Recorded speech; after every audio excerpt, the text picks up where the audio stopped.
Olá, pessoal. Meu nome é Luciene Gimenez e esse é mais um encontro Freud com Arte. Freud com Arte são encontros que acontecem uma vez ao mês, nos sábados, das 10 ao meio-dia, e tem como objetivo pensar sobre algum texto freudiano que abordou a questão da arte ou a vida de algum artista.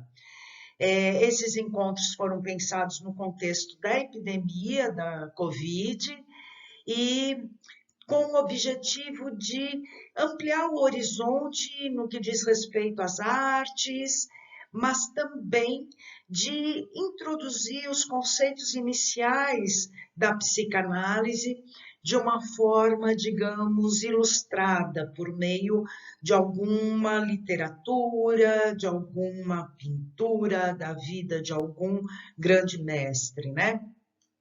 Então, no nosso primeiro encontro, a gente teve a análise que o Freud faz de um romance chamado Gradiva. O texto do Freud se chama Sonhos e Delírios em Gradiva de Jensen, e o Freud fica muito surpreso quando ele lê esse livro, porque o autor exemplifica, por meio de um personagem de ficção, coisas que Freud estava escrevendo cientificamente.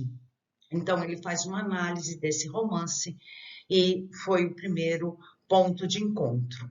Neste segundo ponto de encontro, a gente vai ler um texto freudiano, a gente vai refletir a respeito desse texto, que é uma lembrança de infância de Leonardo da Vinci.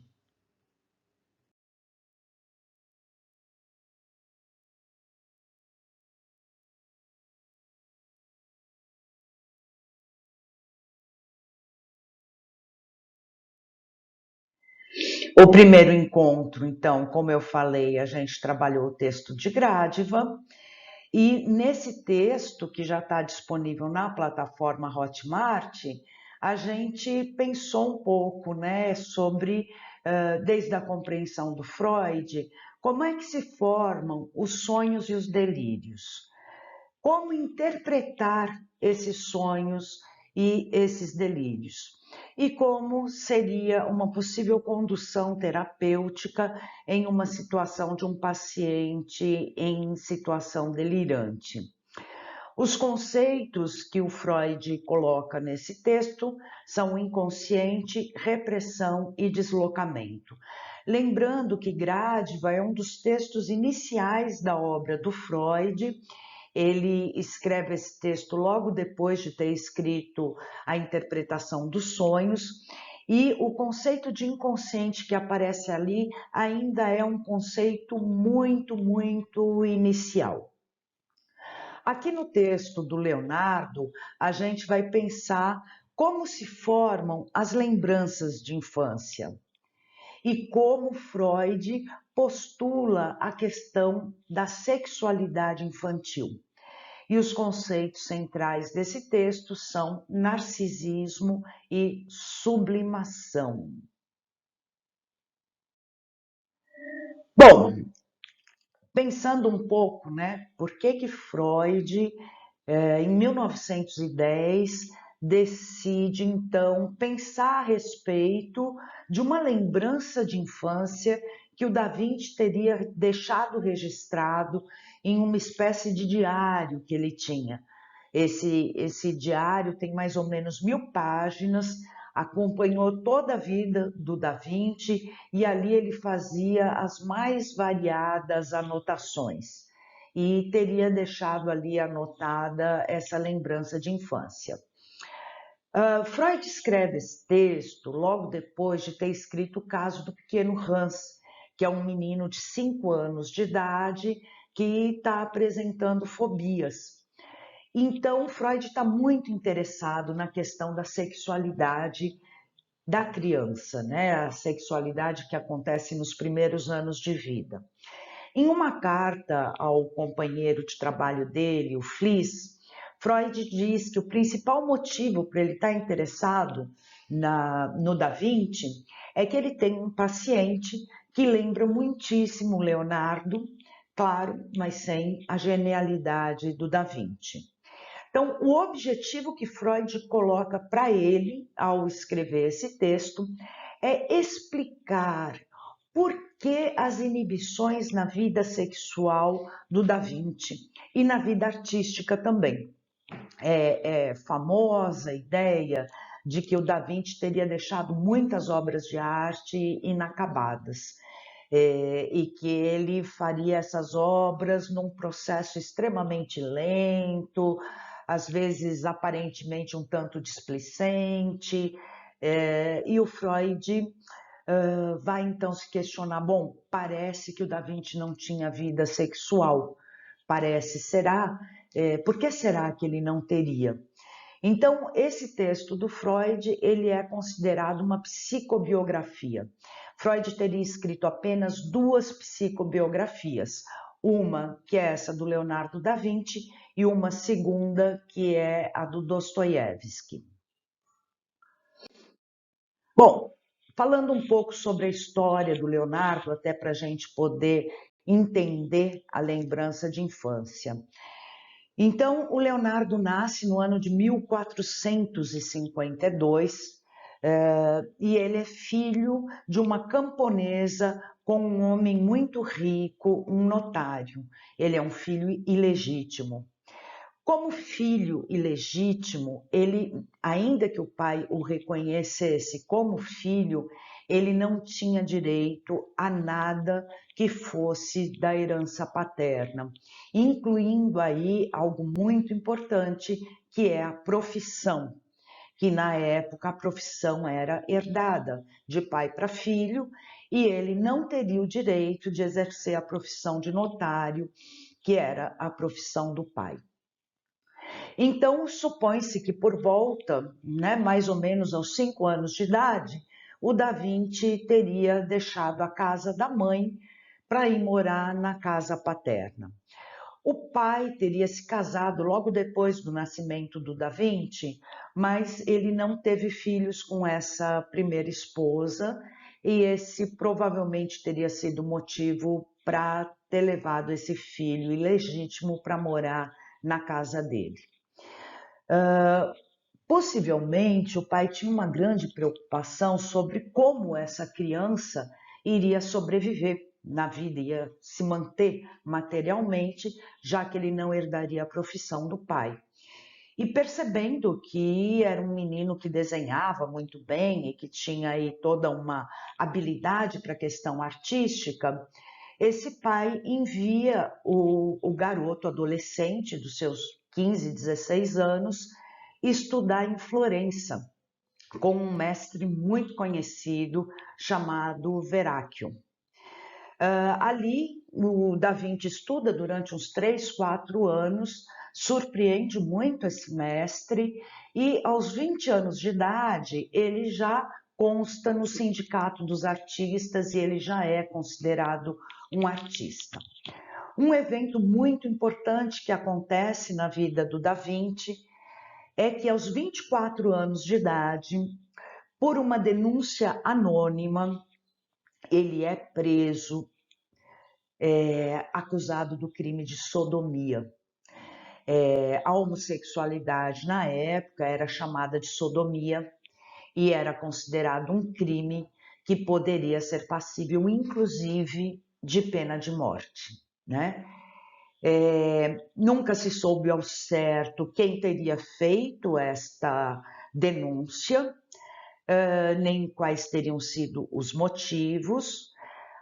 Os biógrafos do Da Vinci acreditam que esse evento tenha realmente acontecido. Há um trabalho da National Geographic que foi feito na época em que saiu o livro O Código da Vinci, em que eles reuniram alguns dos principais biógrafos do Da Vinci para conversar a respeito da vida, dele. Esses biógrafos, eles acreditam neste evento da prisão. Ele pode ser que tenha ficado preso por volta de uns 4, 5 meses, e durante este período ele deve ter passado muita aflição, porque a qualquer momento ele poderia ser condenado e poderia passar muitos anos na prisão ou poderia mesmo ser condenado à pena de morte. Por falta de testemunhas, ele foi libertado, mas ele sai da prisão e sofre muita perseguição nas ruas, muita discriminação, e ele muda de cidade. Parece, tudo sugere, que esse teria sido um evento bastante marcante na vida do Leonardo da Vinci. Aqui tem uma diretriz de internet, um link, em que é possível acessar um pouco a história de vida desse homem que é considerado até hoje um dos maiores gênios da humanidade. Embora ele tenha passado para a história como um pintor e escultor, ele foi, na realidade, um grande inventor, foi considerado um engenheiro, inclusive, e era um homem que estudava desde a astronomia, a matemática e deixou grandes invenções, né? Ele era descrito como um homem muito bonito, um homem alto, elegante, muito sociável, sorridente. Dizem que com o pai ele teria aprendido a ser amante do luxo, né? Ele passou a infância dele numa casa muito rica e teria adquirido os modos de comportamento de alguém que teria uma educação muito refinada. Ele tinha muitas habilidades e grande curiosidade pelo corpo humano, né? Da Vinci dissecava cadáveres humanos e de cavalo, e isso lhe custou uma advertência do Vaticano em que ele teria que parar, né, com essa prática de dissecar cadáveres, e é muito possível que por essa advertência, ameaça que o Vaticano fez, o nome dele tenha sido associado a algum tipo de magia, de práticas ocultas, etc. Na verdade, tem muito mais relação com o fato dele dissecar cadáveres, com o fato de ele realmente estar envolvido com qualquer prática dessa natureza.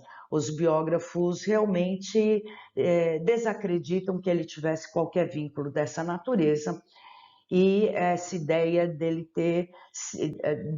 do nome dele ter ficado associado a essas ideias e isso aparecer, né, no livro Código da Vinci, é muito mais relacionado a essa advertência real que ele recebe do Vaticano por essa prática. Mas essa prática não é gratuita, né? Ele diz que para ele poder pintar ou esculpir uma forma humana, ele precisa conhecer como é que este corpo é por dentro. Então ele dizia que para pintar alguém com uma roupa, ele não podia começar a pintar a roupa, que ele precisava saber como eram os ossos, os nervos, os músculos, a pele e, por fim, a roupa, né? Então, ele acreditava que para pintar ele necessitava ter um conhecimento profundo do corpo humano. Ele era considerado muito lento, deixava muitas obras incompletas, e o que acontece é que esta curiosidade que ele tinha pelo corpo humano e depois pelo voo dos pássaros e depois pelos planetas, esse impulso para pesquisar, para investigar, acaba tomando um tempo muito grande da vida dele e ele acaba dedicando cada vez menos tempo para suas produções artísticas.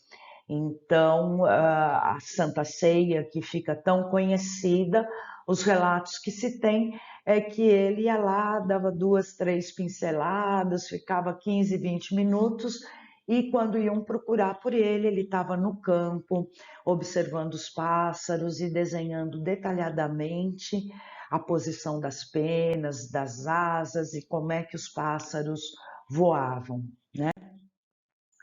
Dessas observações surgem muitas invenções, muitas. Aqui a gente pode ver o que seria o protótipo de uma hélice de um helicóptero. Aqui o voo, né? Ele dizia que se os pássaros podiam voar, o homem também podia. Ele desenhou o primeiro protótipo do que viria a ser um tanque de guerra, inspirado no casco das tartarugas. Enfim, ele deixa muitas invenções baseadas nessas pesquisas que ele fazia. A maioria delas só podem ser realmente utilizadas e compreendidas alguns séculos depois dele ter inventado. Dizem, não é certo, não se tem certeza, mas dizem que na hora da morte ele teria dito: ofendi a Deus e aos homens, porque meu trabalho não atingiu a qualidade que deveria ter tido. Bom, a gente pode considerar o Da Vinci um homem aparentemente contraditório, né? Ao mesmo tempo que ele era visto como ocioso, indiferente, ele era visto como uma pessoa muito pacifista, muito gentil, muito amável, dentro de um contexto altamente competitivo, né? Existiam grandes pintores e escultores convivendo ali na mesma cidade, na mesma época do Da Vinci. Um deles era o Michelangelo, e o Michelangelo conta que várias vezes teria afrontado Da Vinci. O Michelangelo, alguns anos mais novo, inclusive, e o Da Vinci nunca teria esboçado nenhuma reação. Ele era muito brincalhão, gostava de fazer piadas e, enfim, surpreender as pessoas, né? Mesmo depois de adulto, ele era uma pessoa muito divertida. Não comia carne porque não achava justo comer animais e matar animais, e comprava pássaros no mercado para soltá-los depois. Condenava a guerra e dizia ser o homem a pior das bestas. Porém, acompanhava pessoas a caminho da execução para estudar e desenhar as suas feições distorcidas pelo medo. Foi chefe de engenharia militar, embora ele condenasse a guerra, e fabricou muitas armas de guerra, inclusive idealizou o tanque de guerra. Esse certo desencaixe, né, entre o que ele mostrava pensar e a forma como ele agia se deve em parte ao fato de que ele precisava sobreviver, né? Ele não tinha como viver apenas de pintar retratos e de fazer esculturas sob encomenda. Então, quando ele assume como chefe de engenharia militar, é um momento de guerra ali na região e ele entende que essa vai ser uma forma para ele estar sobrevivendo. Pode parecer incrível, mas Da Vinci lutou, né, pela sobrevivência, para ter dinheiro para se manter materialmente no mundo. Sobre a sexualidade, vai se dizer que ele tem aversão à sexualidade. As palavras que ficam registradas o ato da procriação e tudo o que a ele se relaciona é de tal maneira abjeto que a humanidade certamente se extinguiria, não fora isso um costume já consagrado e não for o fato de existirem rostos lindos e naturezas sensuais. Portanto, ele vai mostrar abjeto. Abjeto é algo que desperta nojo, né? Algo do qual ele se afasta realmente e vai colocar à distância. Os seus desenhos e as suas pinturas são vistas como extremamente puros e castos, né? E, embora ele vivesse cercado de belos rapazes, que eram os modelos, né, que o inspiravam nesses desenhos e pinturas, acredita-se que ele não manteria relações sexuais. Freud, particularmente, acredita que ele não mantinha. Os biógrafos acreditam que, após o evento da prisão, ele teria suspendido qualquer vida sexual. A Elizabeth Abbott, que escreve um livro chamado História do Celibato, diz que, apesar de homossexual, o trauma decorrente da acusação e da prisão o fez celibatário para o resto da vida. É possível que isso tenha ocorrido. E uma das frases do Da Vinci, que vai ficar bastante conhecida, e depois nós vamos ver o que é que Freud fala sobre ela, é: não se tem o direito de amar ou odiar qualquer coisa da qual não se tenha um conhecimento profundo.